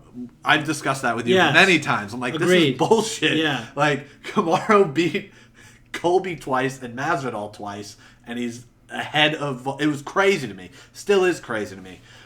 I think Volk beats him rather easily, if I'm being completely honest. Now he also mentioned think Armin, it'll be a right? tough fight. He mentioned Armin, right? Yes, Armin. Now, I don't remember if it was Armin or the other fucking guy that he just fought, the other European that Armin just fought. One of those two fought Islam early on, right? And gave Armin. It was Armin? Yeah, that was Armin's debut. Right. Armin's UFC debut, I think on relatively short notice, gave Islam a hell of a fight, went 3 rounds with him. Right. I've wanted that rematch so badly. Yeah. But here's the thing with what I was saying, I think Volk can win. I don't know if he would, because I think he said by the end of the year. I don't know if he would hold the belt. Like you got killers like Armin Sarukian that will give him a tough time, like Mateusz Gamrot, Benny Dariush. Gamrot, that was the guy that Armin fought recently. Yeah. I couldn't think of the other guy's name. Yeah, I mean, they're the 2 deepest divisions. Yes. Like 155 is murderer's row. It's wild, and I think because he has a desire to defend both belts. Yeah. And because the rest of the division is so jumbled. Yeah. Like there's no like clear cut who's next after this. Now, give it a couple months, whoever fights next, that could be. Actually, no, I lied. Dariush is next. He's got to fight for the title. He's won like 9 in a row. Dariush already shot himself in the foot by saying, I'll win 10 more. Yeah. Like, come on. And I've been like in my head like, man, I feel like he should have got the title shot before Islam. Yeah. Personally. And he was supposed to fight Islam. Right. And then he pulled out because he was hurt, so that's why Islam got the shot. But I don't think he should have even had to fight Islam. I think he should have got the title shot before that. Yes. And now I'm just like, oh, it's jumbled. No, Benny's next. Yeah, Benny's next. Benny's next. But yeah, I think because Volk has been vocal about wanting to defend both if he beats Islam. So they're fighting in like 2 weeks, right? I think so. It's the next pay-per-view. So they fight in 2 weeks. My guess would be after that he's going to want to go back down to 45, depending on who's next and the timing and whatnot. Well, I think they're doing an interim belt. Yeah, with Yair and Emmett. Yeah. So he'll fight the winner of that, probably in the summer. And then again, depending on what's going on at 55, he'll probably only have one more title defense at 55 if everything plays out right. So if he beats Islam, he may not even have another 55 fight this year. It's possible. Yeah. But he may not. That's true. Because imagine they give it to Dustin Poirier. So I want to ask you about Dustin Poirier. What do you think about Benny's comments about Poirier? Did you read what he said? No, what did he say? So where he was like he should just give up? Yeah, he said like, if you don't want to fight the young up-and-comers, then you should retire. Yeah, fuck that. Dude. I don't know what he's talking about. Like he hasn't been. No, Benny's not an up-and-comer. So because the reason he said that is because it was suggested that Poirier fight Benny next, and he's like, yeah, that doesn't really interest me, and he took that as like, what's not interesting about me? Is it my style? Is it because I don't have a big name? Whatever it is. But then to say, if you don't want to fight the young up-and-comers, then you should retire. You're not a young up-and-comer. No. He's been in the UFC like 10 years. You're not Gamrot. You're not Armin. You're not one of these young up-and-comers. And I've never found Poirier to be unwilling to fight anybody. Right. And it's like he's in the upper echelon and he's earned that right to quite frankly turn down a fight or two whenever he you know what I mean? He just gave us a fucking fight of the year contender against Chandler. Oh, like over and over again, a fight of the year contender. And I feel like if you're like in that 10 to 15 range, you got to defend your spot against some young up and comers in the rankings. Once you're in that top 10, it's about picking fights that get you to the belt. Like so yeah, I understand feeling a certain type of way about getting passed up, but like, hey man, no. Yeah, now you're saying I didn't read the full thing, but I saw a couple of headlines and I was like, what? Yeah. No. Yeah, I mean, he probably could retire if he wanted to. I think he's one of those people that deep down he's just a fucking fighter, man. Like, he fights. That's what he does. It's what he's always done. Like, yeah, cool, I'm rich now, but I like fucking people up. Yeah. Like, I feel like the way he is similar to Nate Diaz. Like, this is just what I do, man. Yeah. Like, he's going to be one of those guys that fights too long, I think.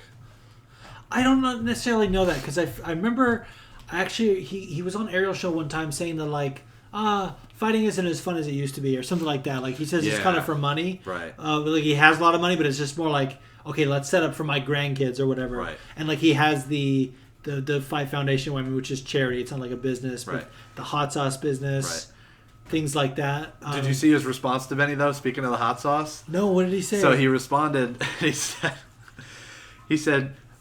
"Thanks, Benny. I'll take that into consideration. If you like hot sauce, free shipping on me." Something like that. I'm like, that's a fucking great answer. Hilarious. He's low key like so funny on social media too. He's one of those excellent guys. So I mentioned Nate Diaz, and there's another piece of news that we didn't get into this week, and him versus Jake Paul. We got to talk about it. We do got to talk about it. So, I actually think Jake Paul signing with PFL is good for them. Oh, I think it's great for them. Yeah. I just don't think he does it. Oh no, yeah, I think it's sort of like a publicity thing. I think it's a publicity thing for him. I think PFL probably paid him, even though like, here's $100,000 or whatever, like to help promote us, which could or could not be a smart thing. I honestly wish they would say that. Like he could be valued to them. Like Jake Paul associated with PFL doesn't need to mean for me. Like it doesn't need to be that he fights for them. Right. You know, he could promote. He could be the Dana White of PFL. Yeah, 1,000%. And now I do think he has the balls to fight MMA. But he's gonna. Will he do it? I have no idea. He's gonna like Caressa Shields and fight like a 3-6 person or whatever. It seems like his announcement, coupled with what he had to say about Nate Diaz, it seems very. I'm either fighting Nate Diaz in MMA or I'm not doing this. That's what it felt like to me. Because then, like, Anthony Pettis came out and called him out and was like, "Oh, I'd love to welcome you to MMA." And I would love to see it because I hate to say it, I like watching Jake Paul fight. I hate to say it. I hate myself for saying it, but his fights have all been entertaining. Yeah. And for a boxer, for someone who's doing a boxing fight, that's saying a lot. Yeah. Like, if you watch boxing, it's like the high level, like Jake Paul, he can box. He's not a world championship level. To watch someone who's not a super high level boxer box and be entertained, now that could be because he holds a name, because he's fighting guys like Tyron Woodley and Anderson Silva, but I've been entertained every one of his fights that I've watched. From the beginning, it was entertaining because he was terrible. As he got better, they were entertaining because I'm like, wow, this guy got really good, and he just flatlined Tyron Woodley. I've been entertained, and I would love to watch him fight Nate Diaz. Nate Diaz isn't going to do it. No. Because Nate Diaz doesn't He's on Twitter at the Ryzen logo. He doesn't walk to the beat of anyone else's drum. He's so fucking rich. From what I understand, the UFC offered him similar money to what Conor McGregor makes. Conor McGregor, from what I understand, made like $50 million with pay-per-view for his Khabib fight. They offered him similar numbers, and he was like, I'm fucking rich, man. I don't give a fuck. Fuck you guys. They could offer him $100 million to do this 2-fight thing with Jake Paul, but it wasn't Nate's idea, so he's going to say, fuck you. It's 1,000%. And clearly Jake hasn't followed Nate's career. Yeah. Because if you followed Nate's career, you have to understand that doing that shit publicly with Nate is not going to get you the Nate fight. Although, I think he knows that, to be honest with you. Could be. Like, I'm not saying if Nate said yes that he would back out because it's a win-win. It's one of those things like, I think he knows it. Like, it's headlines. Right. I think that's like what Jake Paul has been good at. Has just been like getting our headlines. Like, for me, now, who's better at getting headlines, him or Dylan Dennis? Jake Paul, 1,000%. Yeah. Okay. Like, I mean, like Dylan Dennis has like, they call it X-Pac heat. I guess there's this wrestler named X-Pac who like got a bunch of heat, and then it was like kind of like where it's like, this guy's annoying, let him go away. It wasn't like Colby or whatever where you're like, oh, I want to see him get beat. Like, right. He's just like a nobody. Yeah. Like Dylan Dennis being like, oh, am I the most hated athlete? No, you're not by any means. Yeah. Like it's wild. But I think also like Jake Paul is very strategic. If he boxes Nate Diaz, as much as I love Nate and consider Nate has good boxing, I don't know who wins. Oh, I do. Maybe because Jake beats him. Yeah, I mean that's what I meant. Like, there's at least some intrigue there. Right. Nate Diaz folds him up in MMA. So it's not even close. So here's the thing about that, and with the boxing fight specifically, here's what I've looked at it as. Pre-question, who is a better striker, Anderson Silva or Nate Diaz? Anderson Silva. Jake just beat Anderson Silva in a striking fight. Now, granted, 47 years old or whatever. Right, but not a year prior he beat a world champion in boxing. Now, granted, a lot of his striking were kicks, knees, elbows. So you take all those weapons away. But Anderson Silva's a better striker than Nate Diaz. He just beat Anderson Silva. Now, obviously, it's like combat sports math a little bit. It doesn't always work. But here's the problem with this whole two-fight thing is they fight boxing first, right? The odds came out for that. Jake is a heavy favorite, like minus 350. If Nate beats him in boxing, does anyone give a fuck about the MMA fight? No. Or let's say they do it opposite. Also do they do MMA first. Let's say Jake lands a lucky punch and puts Nate Diaz to sleep. Is anyone going to give a fuck about the boxing fight? Like, this whole two-fight thing, it doesn't really work unless they do like DJ and Rodtang, where they do like mixed rules. Right. That would be incredible. But then, I think that fight proved how fighting works. Yeah. You survive the strikes and you choke them out. If you can grapple, your chances of winning in that style of fight go through the roof. Now, in MMA, Jake has a wrestling background. He wrestled in high school. Yeah. And from what I understand, he was in like the state tournament, like a pretty decent wrestler. Yeah, and he wasn't in high school all that long ago. He's like 23 years old. So he's still very young. Now, with that being said, can he defend Nate Diaz's takedowns? Or what if Nate just fucking pulls guard? Like, who knows? Yeah. Well, and the other thing, too, is like the Diaz brothers' style has always been like, let me box you up so that you shoot on me so I can get something. Like, he was piecing up Tony Ferguson on the feet. The minute Tony went for a takedown, instant guillotine. Like as if it was just instinct. Yeah. Like, so I think if Jake Paul tries to grapple with him, it's fucking done. Yeah, I agree. Do you want to see Nick Diaz fight again? No. I mean, I would love to see... I wouldn't mind to see him do, like, a super fight in ADCC or some grappling thing. Right. No, I already felt weird about his comeback fight with Robbie Lawler. Like, when he was... I'll never forget this. I think it was with Brad Okamoto, the interview he did Fight Week, where he was like, why am I doing this? This doesn't make sense. And I was like, oh my God. He's going to come to his senses. Then he goes, I shouldn't be fighting Robbie Lawler. I should be fighting Kamaru Usman. And I was like, no, dude. Yeah. Like, he's just so delusional. So here's my thing about Nick. Is he's one of my favorite fighters of all time. He was one of the fighter who got me into MMA was Frank Mir. Yeah. So Frank Mir was my first favorite fighter, and then it was Nick Diaz, like right off the bat. So when the whole Anderson Silva thing happened and he failed his drug test and he was banned for 5 years and then that got reduced and whatever, I was sad that he wasn't ever fighting. And then when I heard he was back, I'm like, this is fucking awesome. And he had posted that picture of him ripped, weighing like 167 pounds. Like, and they reportedly did like a test weight cut already. Right, he was like flirting with coming back at 55. And from my thought was he wanted to fight Conor and avenge his brother. Or, just be shredded at 170 and avenge Masvidal. And then he was back. I'm like, fuck yeah. And then, like, last minute, they're like, oh, he can't make 170. Yeah, and I'm like, oh, no. 85. Yeah, that was bad. But then, Jake Shields, my favorite fucking person, came out and said, like, he had a neck. Sarcasm, by the way. Yes, okay, sarcasm. Like, Jake Shields, piece of shit. Yeah. So not a lot of people know that, though. Right. Like, so then it came out shortly after, Jake Shields said, like, he had a neck injury before that fight. Oh, I don't remember that. Yeah, he said that, like, he hurt his neck before that fight. And that's why he couldn't make weight, because he couldn't run, he couldn't do his bike riding, like his usual cardio that he usually does. And then, And then, you watch the fight, and you're like, this doesn't look like Nick. Could it be because it was 7 years since he'd fought?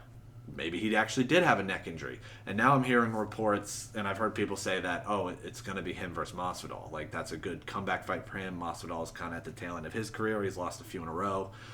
And I'm like, if the Nick that was in triathlon shape prior to coming back before Robbie wants to come back, I'm there for that.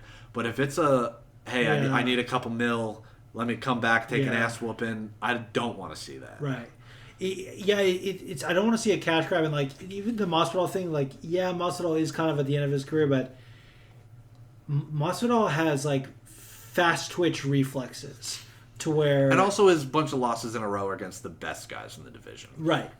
And so wrestlers too that are like not what Nick Diaz is going to bring. Right. Like I don't want to see a repeat of the Darren Till fight. Yeah. I don't want to, because like that was the thing too. Like before he knocked out Darren Till, Masvidal was on a streak of losses as well. Kind of like he lost to Wonder Boy, things like that. I don't want to see that. Like I don't want to see Nick Diaz come back against like someone that they're trying to build a name off of. Yeah.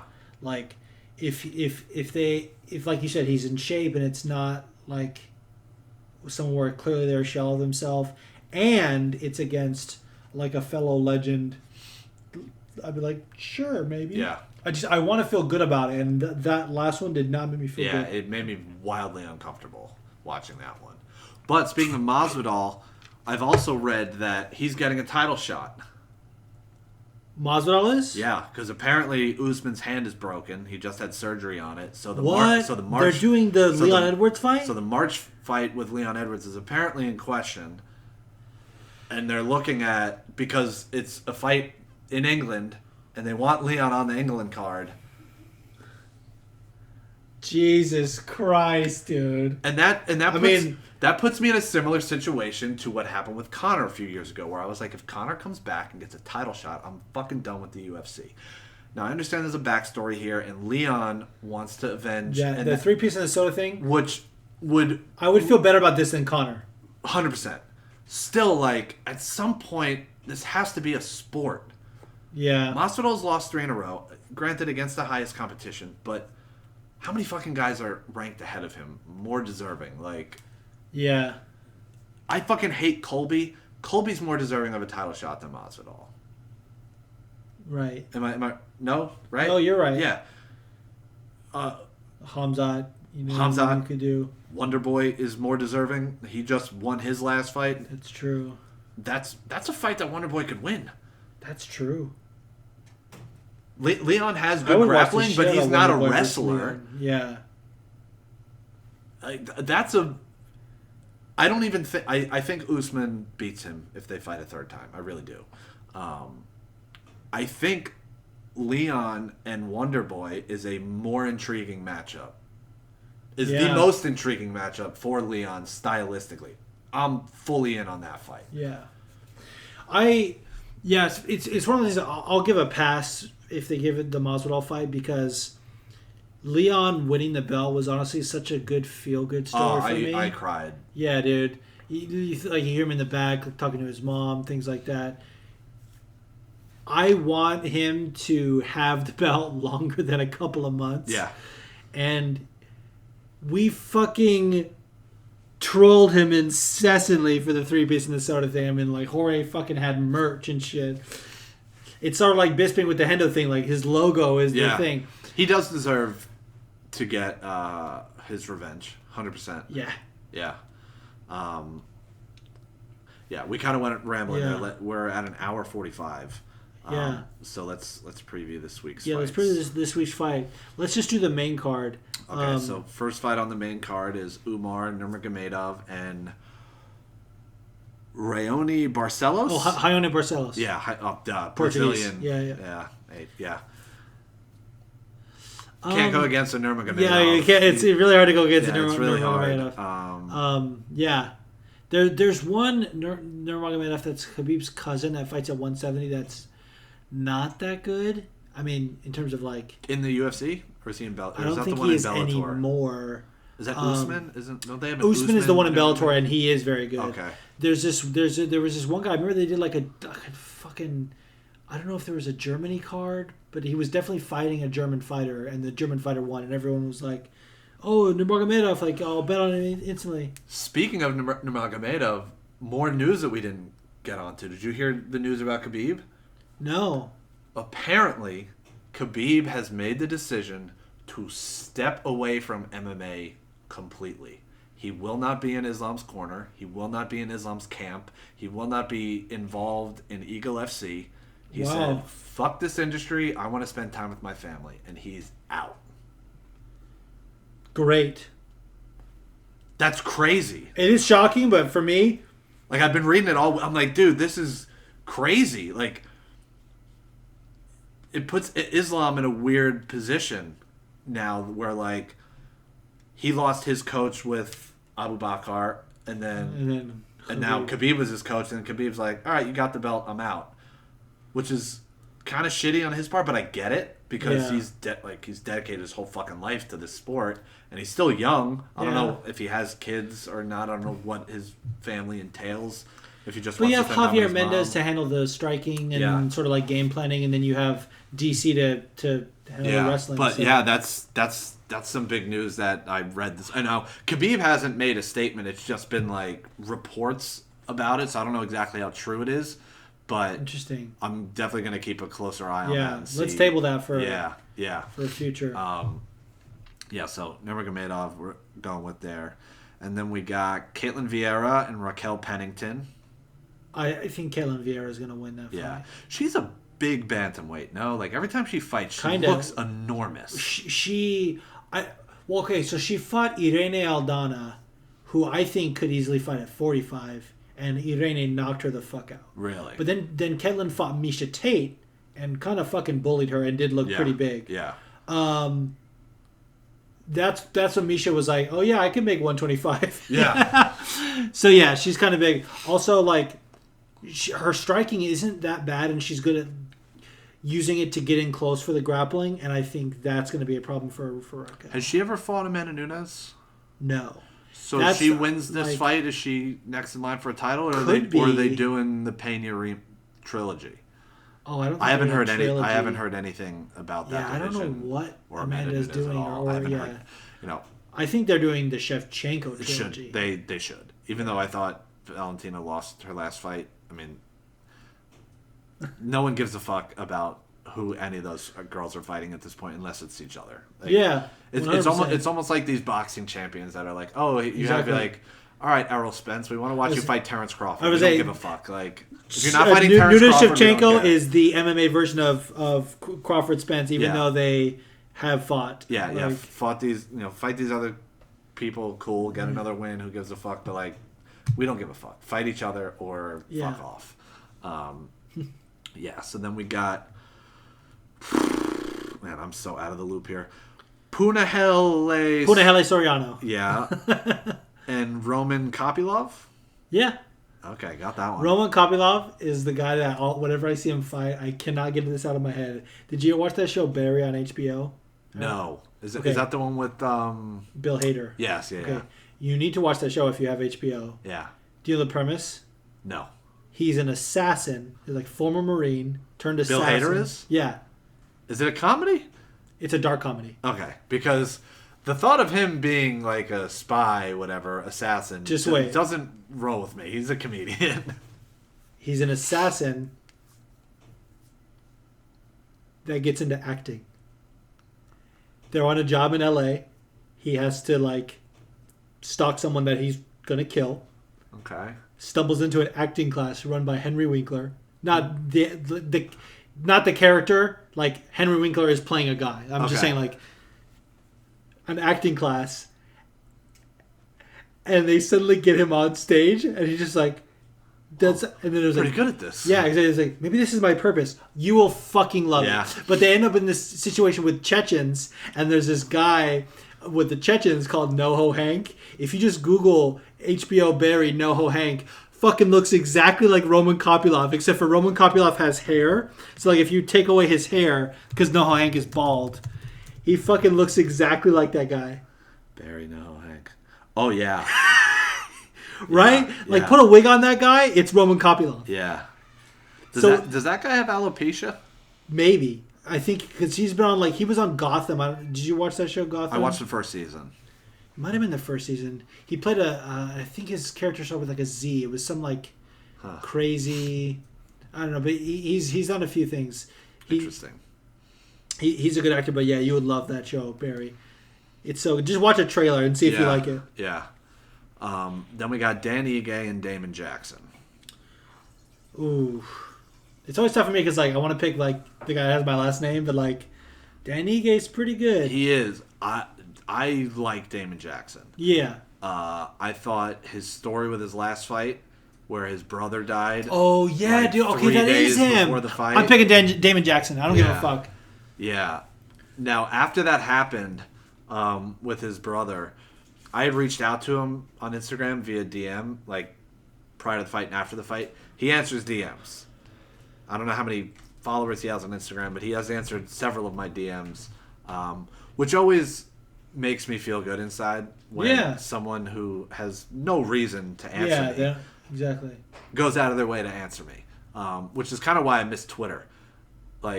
I had interactions with fucking Chael Sonnen on Twitter, with Kenny Florian. I had a lot of interactions with some fucking awesome people on Twitter. So that's my main reason why I miss Twitter. But yeah, Damon Jackson, he's one of the good ones. He's one of the good guys, and I like his story, and I fucking hope he wins. And I don't dislike Dan Ige. I'm kind of neither here nor there about him. He's fun to watch fight, but Damon Jackson as a person, I really enjoy. I'm so glad you said that because I forgot about that. And he went on Arrow show. And then watching him cry in the cage after he... Amazing. Because I forget who he fought, but it was a fight that he wasn't supposed to win, right? I forgot who it was against. And he knocked him out. Pretty quickly. Let's see. Who was it against? It's you hear about Buster Douglas, hear his mom died and then knock out Mike Tyson. It was that kind of moment. Pat Sabatini. That's right, yeah. Pat Sabatini is a fucking really good wrestler. Yeah. Philly guy. Yeah. Yeah, so that's it. So I'm also picking Damon Jackson. Hell yeah, brother. And then that's the co-main. And the main event here on the UFC website, it says it's a light heavyweight bout. Did the weight class change because of the last minute replacement? Yeah, it could be because because that's a big change between middleweight and light heavyweight. Because my guess would be Imavov is under 205 at the moment. He used to spar Francis Ngannou. Okay. So that doesn't bother me at all. Okay. I think now Strickland trains with Ngannou. So I want to talk about Sean Strickland real quick. Not any of the crazy bullshit that he says and the controversial stuff that he says, but how his actions in the cage don't coincide with what he says. He's oh, I like violence. I want to kill someone in the cage, and you go out there and you throw jabs for 5 rounds. Yeah, and you back up when people come forward. That's not how someone who actually loves violence wants to. I spar with people who like violence, who no matter how fucking hard you hit them, no matter how much you hit them, they don't take a fucking step back. Justin Gaethje likes violence. Michael Chandler likes violence. Dustin Poirier likes violence. You don't throw 600 jabs in a 5-round fight as you're walking backwards and claim you like violence. And you know what's interesting too? Sean Strickland, he used to fight at 170. Yes. And then he had a motorcycle accident and couldn't do the things to cut weight, so then he would fight at 185. But when he fought at 170, he fought Usman. Yeah, he fought Usman. I think that's one of Usman's only TKO wins prior to the championship reign. He did have somewhat, from what I remember, somewhat of a fighting style that does coincide with the things he's saying. Right. To the sense that, I remember Leo and I talk about it all the time. UFC 199, our first fight card when we just started following the sport. First fight card in attendance, I'm saying. Right. He fought Tom Breeze, who also ended up going up to 185.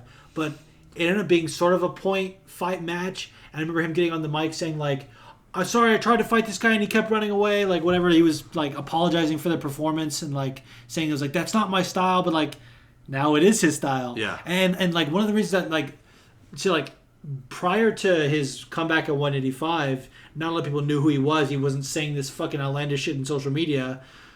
Like I watched a video of him sparring like 6 dudes at his gym at once. It was just like a gimmick where they're like, "Come at me," and he was just like.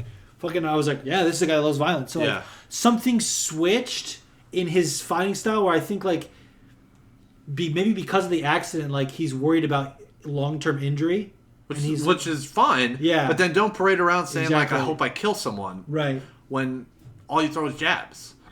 It's exactly. It's an effective tool. I'm not. Right. Like if that's your fighting style, that's your fighting style. But then don't go around saying, Yeah. "I hope I kill someone" in the cage. Agreed. It's not even possible the way you fight. You can fight an 8-year-old girl. You're not going to kill her with that style. Yeah. Like, what are you talking about, Yeah. man? And you know what is interesting about this fight too is people were complaining about the last minute change of opponent. So I was not super excited to see Gastelum fight. You know, in general, Sean Strickland sucks. Nasruddin Imavov is very good. Yeah. He's gonna put a hurting on Sean Strickland. I feel like. Yeah. I mean, I don't really like camp know much. or no camp, he's gonna fucking dismantle. I don't know much about Imavov, but do you remember his fight against Edmund Tarverdian? Tarverdian, that's the fucking coach. Is it Targaryen? No. What's the guy's name? Shabazian. Edmund Shabazian. Yeah. No. He fucking like. I mean, I think he Dismantled him? dismantled. I think he hit him with some elbows that like cut him up from like ground and pound, and then also choked him out or whatever. Okay. It's bad. Like, if you have time between now and the fights, watch some Nasruddin Imavov highlights. Yeah. He's so good. Yeah. He's I'll have to very check that fucking out. good.